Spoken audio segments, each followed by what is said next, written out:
Tô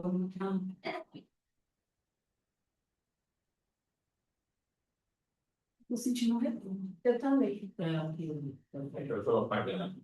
Ah, então, bom dia a todos. Sejam todos bem-vindos, né? Hoje a gente vai dar início ao nosso 12º seminário de pesquisa do GEOSP de 2026. E a gente vai iniciar o nosso seminário com a apresentação da nossa bolsista PIBIC, Alice Mota. A Alice, ela é graduanda do curso de Arquitetura e Urbanismo da UFBA e é bolsista PIBIC com orientação do professor Antônio Pedro de Carvalho. Então, seja bem-vinda, Alice. Pode dar início à sua apresentação.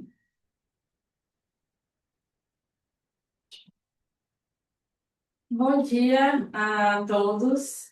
Como a professora Patrícia já me apresentou, eu me chamo Alice, sou estudante de arquitetura e bolsista PIBIC, sob a orientação do professor Antônio Pedro. E hoje eu vou apresentar um pouco sobre o meu projeto de pesquisa, como eu realizei ele, como foi o processo.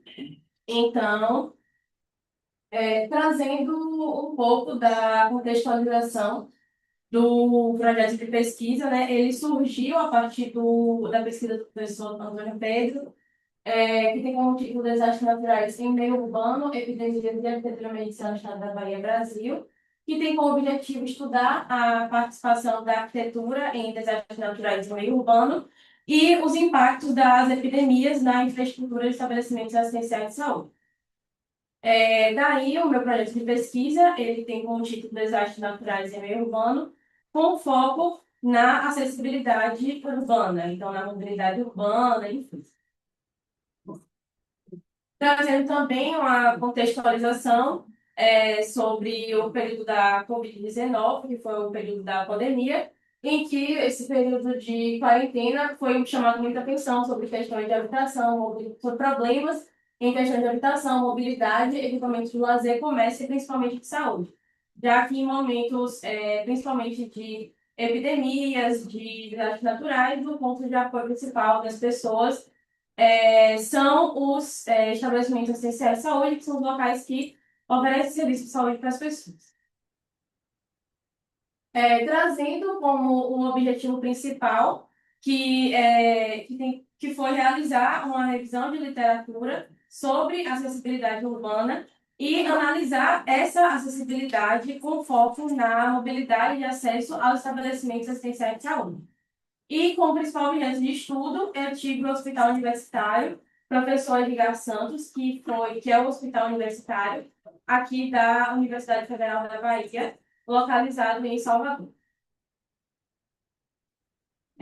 Com relação à metodologia, que foi primeiro, que eu vou destrinchar nos slides mais à frente, mas em resumo foi realizar os levantamentos bibliográficos sobre acessibilidade, confeccionar fichas de resumos, realizar visitas de campo e elaborar os textos de análise do referencial pesquisado, a partir dos estudos que foram feitos e das minhas próprias observações também. Ainda com relação à metodologia, sobre a questão da realização de levantamentos bibliográficos sobre acessibilidade, foi realizado em páginas de internet e bibliotecas, em páginas de internet como o Acadêmico, GEOSP e Revista CAPES, e a partir desse levantamento bibliográfico foram utilizados em média, foram escolhidos em média, selecionados em média 30 referências, incluindo a norma NBR 9050 de 2020, que é uma norma de acessibilidade de espaços públicos. A partir dessa seleção, foram divididas entre 5 eixos temáticos. O primeiro eixo focado, que eram geralmente textos focados em estudo de casos de locais específicos, como bairros específicos, ruas específicas, em que as pessoas analisavam a acessibilidade daquele espaço público. O segundo eixo temático, que era focado em metodologias, ferramentas tecnológicas como forma de avaliar a acessibilidade urbana. O terceiro eixo temático, voltado à implementação de políticas públicas e a eficácia das legislações, a eficácia das normas, e comparando com a realidade de fato de alguns locais. O quarto eixo temático voltado para experiências de vida de pessoas com deficiência ou com mobilidade reduzida. Às vezes, geralmente eram textos em que as pessoas com deficiência ou com mobilidade reduzida faziam esse estudo de caso em alguns lugares, ou então traziam experiências da sua própria vida, em que trazendo os impactos da acessibilidade ou da falta dela em sua vida. E o quinto eixo temático voltado à acessibilidade em ambientes específicos, como locais de patrimônio histórico, locais de serviço de saúde e lar de idosos. Também houve a confecção de fichas resumos dessas leituras escolhidas. Então, a partir dessas leituras, foram feitas em média 30 fichas resumo a respeito dos assuntos tratados. E eu trazia essas fichas resumo, os principais tópicos, os autores, títulos, editora, e trazia também sempre o resumo daquele texto, para não precisar sempre voltar no texto para saber do que se tratava dele. Então, ou eu fazia o resumo do próprio artigo, da própria referência, ou eu fazia o meu próprio resumo sobre o que eu entendia daquilo.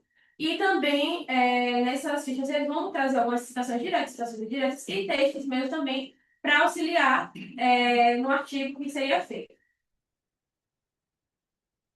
Em seguida, depois desse período, foram realizadas visitas de campo ao Hospital Universitário, com o professor Edgar Santos, que, como eu falei, é o Hospital Universitário da UFBA.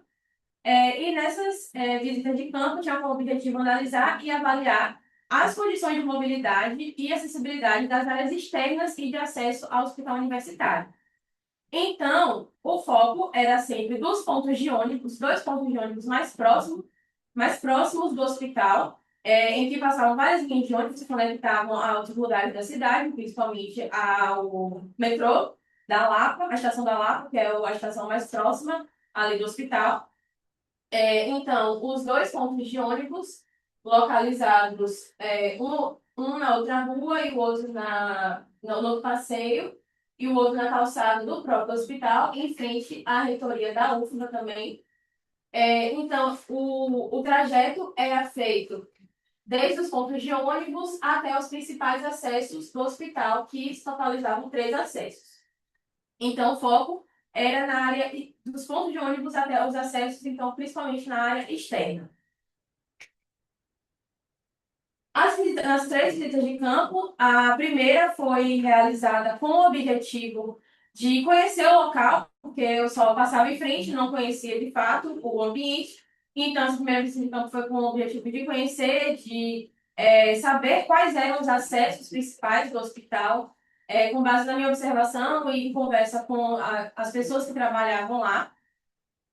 A segunda visita foi com o objetivo de realizar os registros fotográficos, realizar os croquis e as anotações. Então, eu levava algumas fotos de circulação impressas, que a imagem não está muito boa, a resolução, mas eu levava as imagens, as fotos de situação, que são imagens vista de cima, impressas, e fazia as anotações, fazia os trajetos, e pontuava aonde cada trajeto que eu observava cada coisa.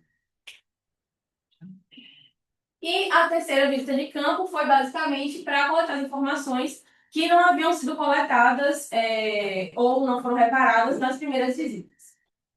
E a escolha desse objeto de estudo foi por ser um local que oferece serviço de saúde para a população aqui da cidade de Salvador e também por ser um ambiente educacional. Então, os estudantes da UFBA, principalmente de medicina, realizam práticas naquele hospital, então ele tem uma importância, né, para a UFBA e para a cidade. E também é importante ressaltar que no período dessas visitas estava acontecendo uma reforma, só que era nas fachadas. Então, não alterava não alterava as análises dos caminhos, e apenas um acesso, que esse de azul, um dos acessos laterais, apenas um acesso estava interditado, mas como era uma reforma na fachada e não no trajeto, não alterava em nada, foi possível realizar essa análise a partir da ferramenta Google Street View, que é a ferramenta do Google Maps. Então, aqui os croquis que eu já apresentei. E, a partir disso, trazendo como também resultados, né? Trouxe algumas imagens que também foi realizado o esquema, trazendo uma conta de situação e demarcando onde está cada imagem, mas por aqui ia ficar muito pequeno, então nem não valeria a pena trazer aqui. Mas se for também falar sobre todos os pontos seria algo muito prolongado, mas as principais questões observadas foram a questão da infraestrutura dos pontos de ônibus, trazidos aqui na imagem 1 e na imagem 5, em que os pontos de ônibus não há infraestrutura, então as pessoas elas chegam, não têm onde aguardar, e principalmente uma das problemáticas de um dos pontos de ônibus, em que a própria calçada não há espaço nem para as pessoas ficarem. Então, uma pessoa com deficiência, pessoa com mobilidade reduzida, para acessar, para passar por ali, sente bastante dificuldade.